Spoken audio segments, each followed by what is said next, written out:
Lord Pearson of Rannoch. My Lords, I beg leave to ask the question standing my name on the order paper. My Lords, the CJEU in the case of Whiteman held that Member State can unilaterally revoke its notice to withdraw under Article 50. Such a revocation must be unequivocal and unconditional. However, let me be clear that regardless, the Government's policy has not changed and we will not revoke the Article 50 notice. A clear majority of the electorate voted to leave the EU and we have to respect that result.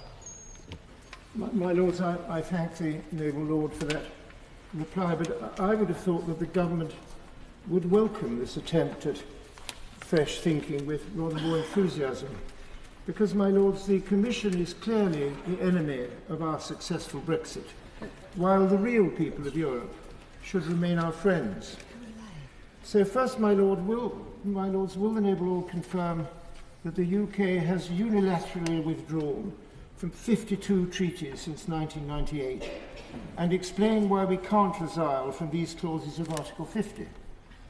And second, my Lords, does he agree that continuing reciprocal residence and free trade are in the interests of the people of Europe and of ours, and that continuing free trade would also get rid of the Irish border problem?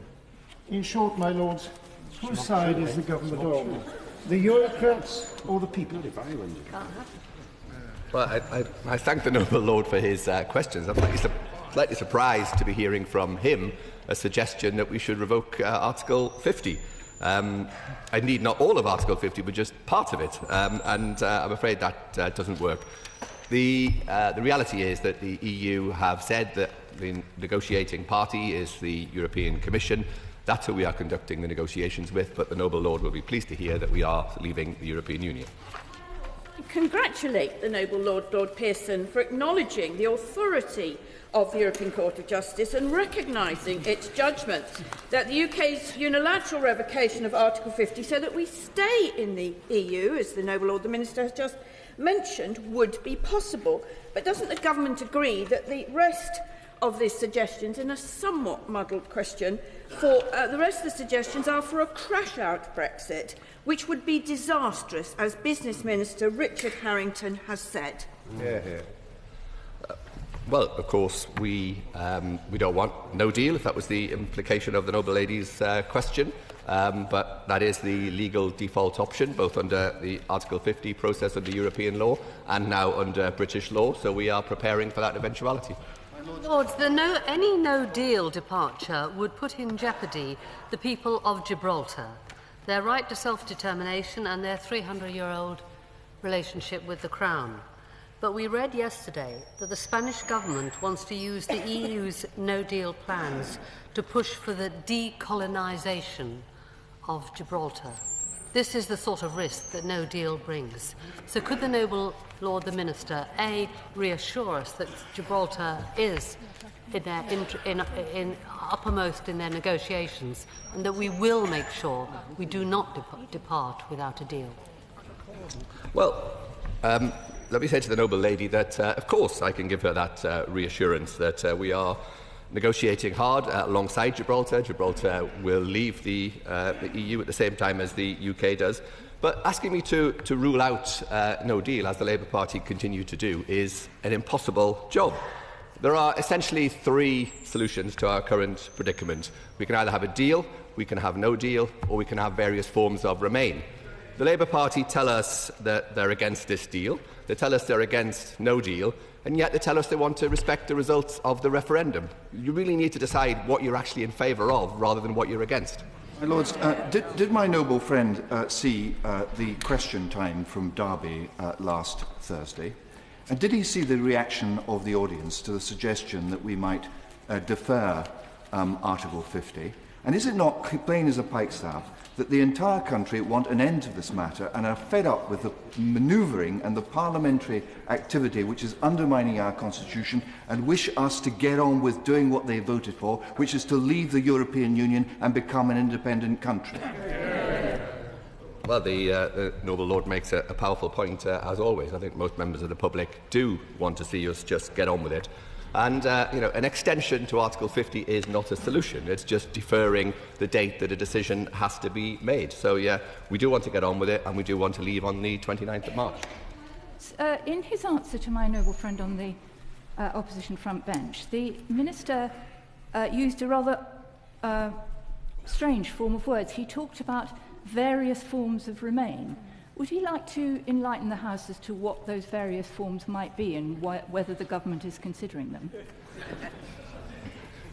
Well, there are different means of Remain. There's an extension to Article 50 and there's revocation of Article 50, both of which have the effect of remaining. But we're very clear that is not the policy of the government. We believe the referendum results should be honoured and we will be leaving. Would my noble friend accept that Privy Councillors have precedence. Do sit down, please. My Lords, I wonder if my noble friend, the Minister, has read the splendid statement by the boss of Wetherspoons, the pub owners, setting out his method of dealing with a possible no-deal Brexit. He has ceased buying brandy from France, buying better and cheaper brandy from Australia, and so on with his wines and others.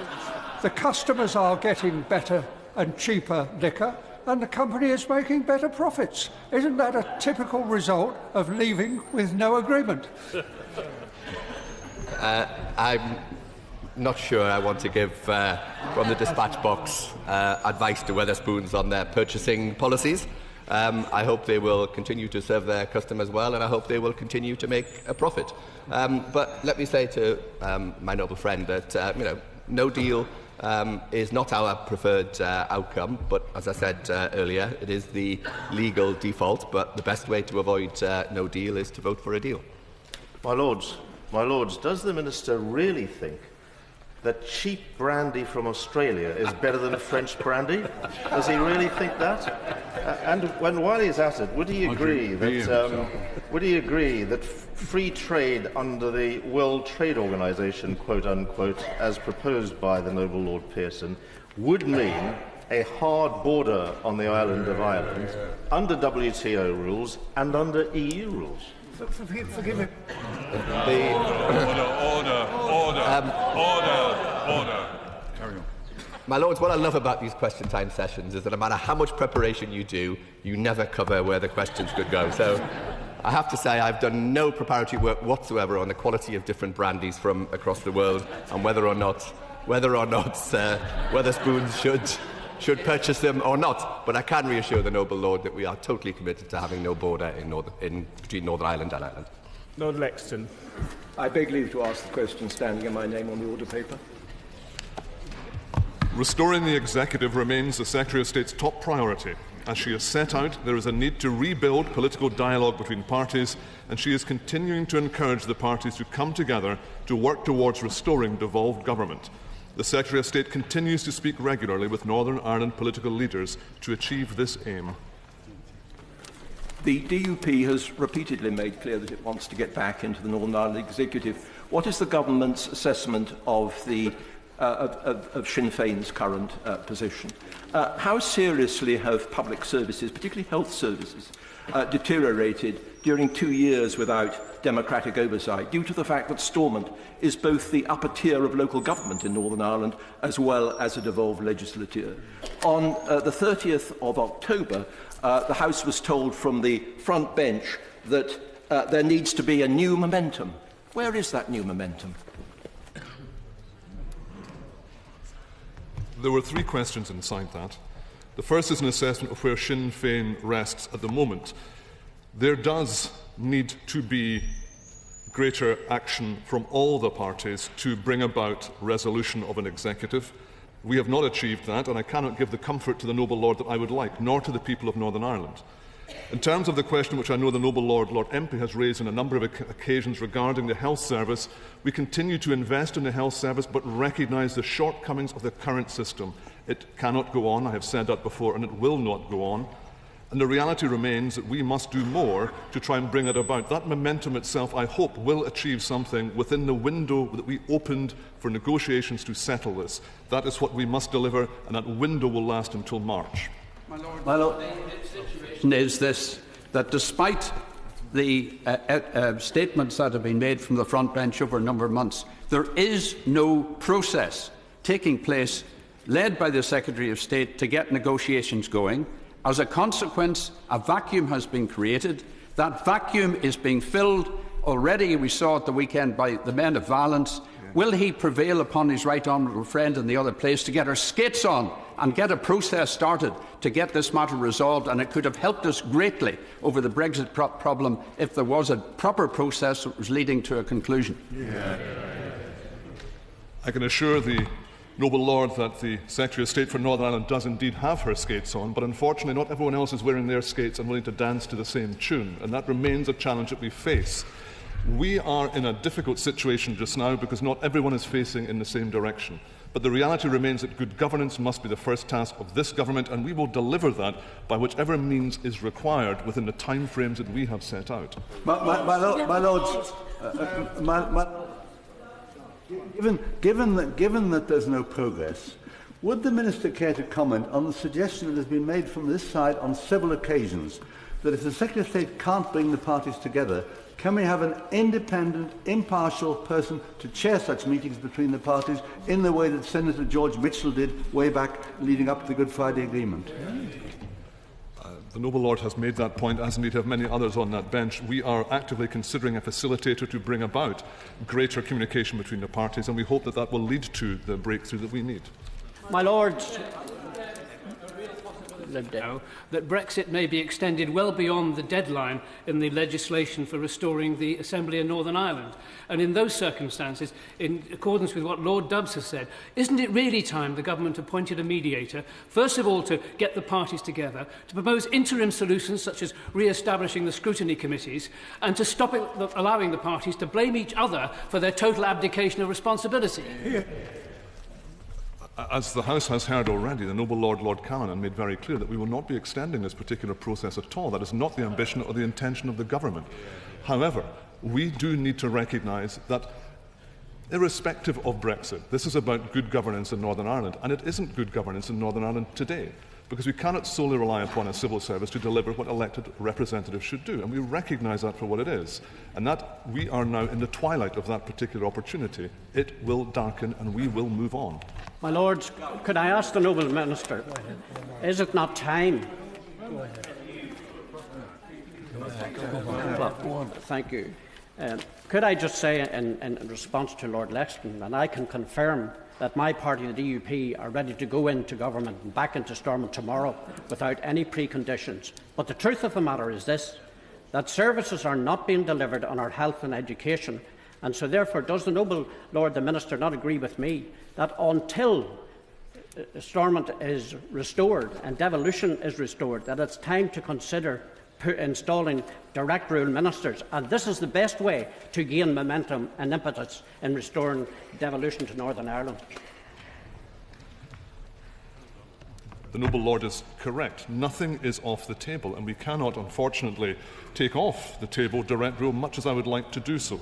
It has to be there because, indeed, if we cannot secure an executive, that will be one of the inevitable outcomes of this terrible process. Minister, I don't commend it to the noble Lord or any member of your Lordship's House as an ideal way forward, but Northern Ireland has now been 2 years at any local governments. There's no end in sight. The Prime Minister only meets the DUP. The Secretary of State's meeting with all parties in November was described as a box-ticking exercise, and there is huge concern and frustration in Northern Ireland. My noble friend Lord Dubs, as others on these benches have, made a very positive suggestion for a way forward. The noble Lord says it's under active consideration to have an independent arbitrator, as we've had in the past, to bring all parties together, to chair those talks, have a sense of momentum that something is really going to happen. How long can it be under active consideration? Shouldn't something be done now? The time of active consideration is drawing to a close. We now need to move forward on this matter. The facilitator will be an aspect that we need to take forward. We are now talking about a matter of weeks to try and achieve this, and I welcome the comments from the noble Lord behind me, because, again, we do need to have everyone in that room. This now is the time, but we are talking about weeks. My Lords, it is not the case, the problem not, that you cannot bring in an arbitrator unless the parties agree to it. And it's fairly obvious that one party is not willing to do that. And so consequently, it is time for the government to go to other procedures, not even to wait till then. If the government takes some action to enable the Assembly or Assembly members to meet and to discuss local services, that would be a step forward, and that would be pressure on Sinn Féin to come in. The noble Lord will recall that when we last discussed this, one aspect of the Northern Ireland Executive Formation and Exercise of Functions Act was to give stronger guidance to the civil servants. We have done that. But the point he raises remain valid. An independent arbitrator cannot solve all the problems. The problems will have to be solved ultimately by the politicians in Northern Ireland. But, as I said in answer to questions earlier, we are now talking about a matter of weeks. We're not talking about a matter of months or years. Baroness Cox. My Lord, I beg leave to ask the question standing with my name on the order paper. My Lords, there are a number of criminal investigations currently ongoing in Rotherham and other parts of the country which have led to prosecutions resulting in convictions. Supporting victims requires a multi-agency effort to protect them and help rebuild their lives. The government provides funding for victims of child sexual abuse and exploitation, and additional funding has been provided to agencies in Rotherham. My Lords, in thanking the noble Lord the Minister for his reply, may I ask if he is aware that I have the painful privilege of becoming friends with a number of young women who have suffered these atrocities, including Caitlin Spencer, her pseudonym, whose life story was published in a must-read book entitled Please Let Me Go, in which she describes how from the age of 14 she was groomed, sexually exploited and trafficked around this country by gangs of men. I placed a copy in your Lordship's library. Well, it was given that Caitlin still sees her abusers driving their taxis with impunity, and that other victims similarly see perpetrators living freely and intimidating them, may I ask the noble Lord what more the government will do to bring these perpetrators to justice? Well, Lords, first of all, we do have Operation Stovewood now operating in respect of Rotherham. To support women like Caitlin, the National Crime Agency have a dedicated team of independent sexual violence advisors working with investigators and service providers in Rotherham to create a bespoke survivor pathway for victims and their families. And the Department for Education is providing additional funding of up to £2 million to children's social care. The Ministry of Justice has also provided £1.6 million to the Police and Crime Commissioner to commission local victim services and additional funding for specialist support.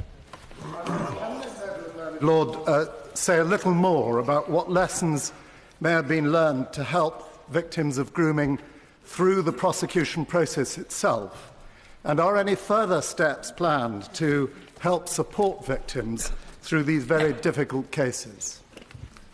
My Lords, Operation Stovewood is a victim-focused investigation, and this is done under a strategy known as the Survivor Pathway, with a dedicated team of independent sexual violence advisors. In addition, the CPS, when taking forward the consideration of prosecution, do of course have regard to the victims' code and to guidance as to how they should approach and deal with victims in that context. Over and above that, we do have the statutory provisions of Sections 16 and 17 of the Youth Justice and Criminal Evidence Act 1999, where victims and other witnesses who are vulnerable or potentially intimidated can have their evidence taken by video recording and be cross-examined via television link. My Lords, this whole sorry business led to the collapse of the political and official authority within Rotherham. That was one of the reasons why I put commissioners in my time. Does he agree with me that we need to look beyond just the immediate victims and look towards future victims and look at the conditions that these are created and that they can only be dealt with by dealing with particularly vulnerable families? Will he tell the House what the government is doing in cooperation with the local authority and voluntary organisations within Rotherham to increase the esteem of young girls and look to ways in which we can deal with this at its root cause? My noble friend is entirely right. We need to look not only at the consequences of these abhorrent crimes, but at the causes if we're going to prevent further victims emerging. And in that context, the Home Office is taking forward work on a number of fronts to improve our understanding of group-based child sexual exploitation and how it manifests in different ways throughout the country. And therefore, steps are being taken at both a national and local agency level to see what can be done, not only to protect vulnerable children in this context, but also to deter and indeed disrupt persons becoming engaged in such devastating crimes. Lords, in this side. My Lords, in commending the comments that have already been made in this House this morning, and in commending the work of the Police and Crime Commissioner, Chief Constable and the MP for Rotherham, Sarah Champion, could I raise a small issue that follows through on Baroness Cox's point earlier, and that is to ask the Minister, the Noble Lord the Minister, whether he would talk to his colleagues about a situation that arises where taxi drivers register in one local authority area but operate in another, which causes real difficulties in clamping down. The Noble Lord makes a valid observation with regard to these matters because, of course, there has been an association between these abhorrent crimes and certain areas such as minicab driving, and the issue of registration of minicab drivers in one area in order that they can then operate in another area is one that I'm aware officials and indeed ministers have under consideration. My Lord. The Noble Lord the Minister would use his influence to incorporate the position of children in public care who were exposed to these kind of dreadful experiences. And the question is, when the state has parental responsibility for these vulnerable young children, they have to make sure that they know where these children are and what they are doing. Isn't it dreadful that these children were exposed to such dangers in this way, and apparently it was not known where they were? My Lords, I entirely accept the observations of the Noble Lord. Clearly, there were failures in many areas that left these children exposed to these abhorrent crimes. And indeed, that is one reason why, for example, Operation Stovewood, directed by the National Crime Agency, has taken over investigations in, for example, Rotherham, where they are looking at the issue of these crimes, namely the exploitation of children for purposes of sexual abuse over the period from 1997 to 2013. And of course, other reports have been made, but further work needs to be done.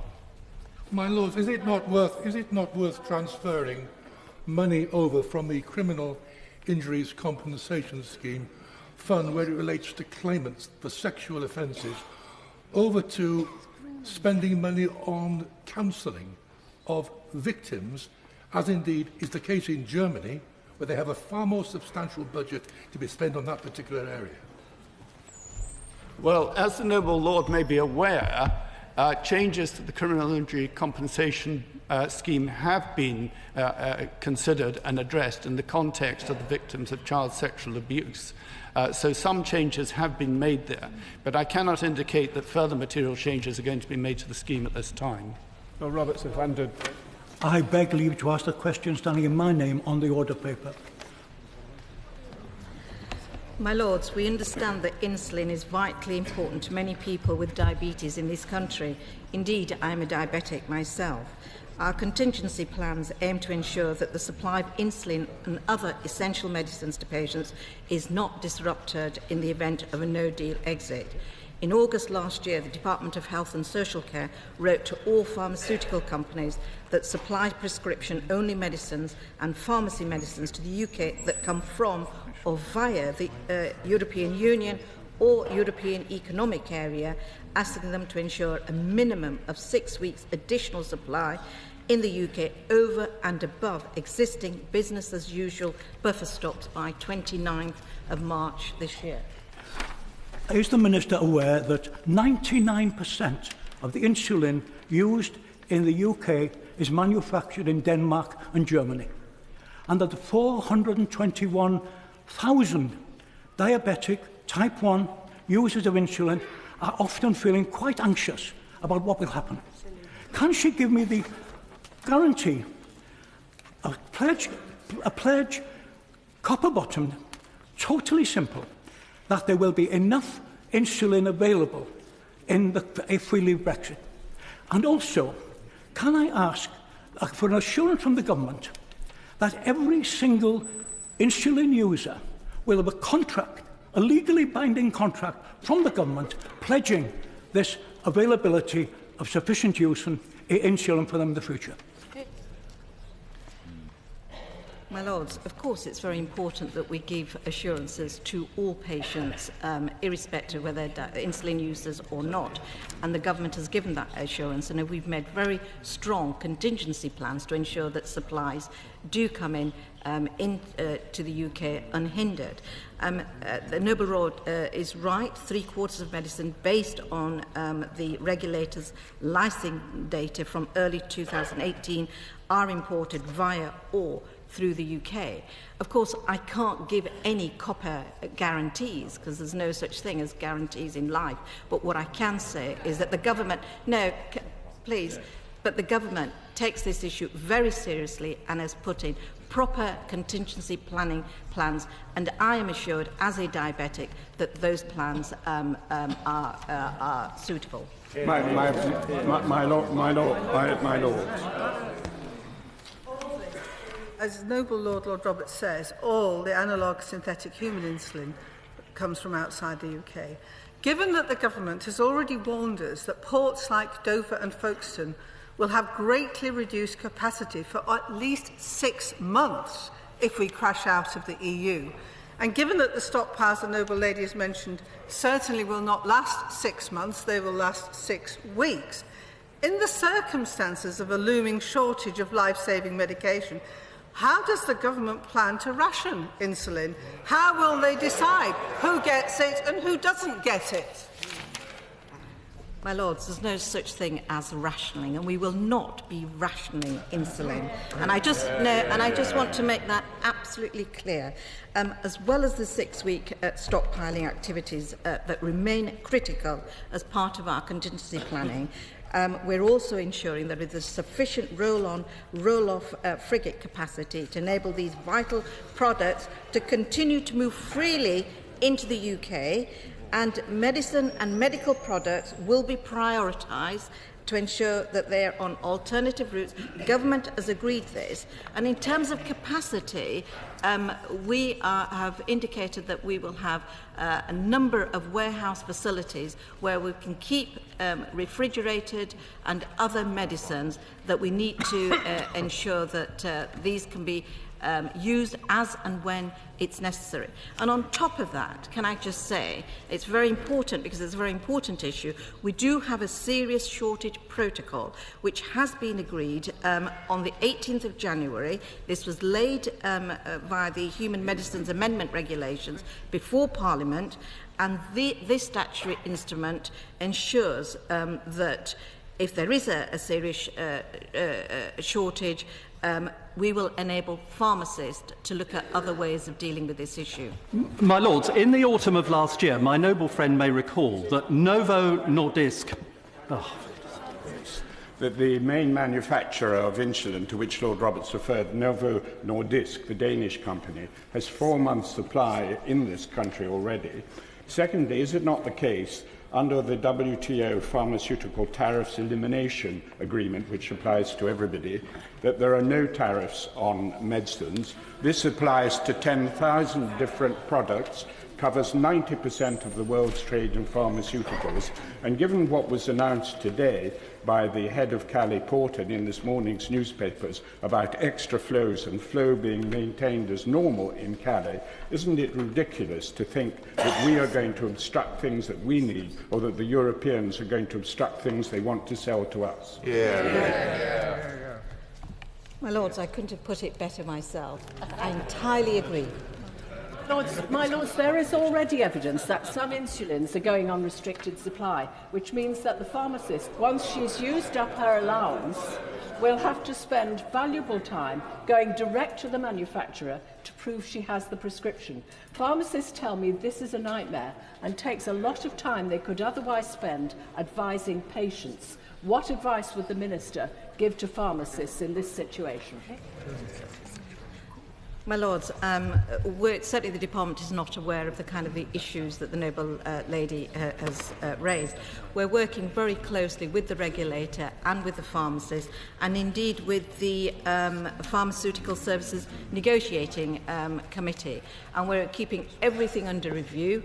And as I've said, we have a shortage protocol in place. We have very clear contingency plans in place. We have facilities that will enable stockpiling for companies. We're working very closely and constructively with pharmaceutical companies and the supply chain to ensure there are no shortages of insulin to the UK, and when it does arrive in UK, it will move freely as it currently is. Yeah.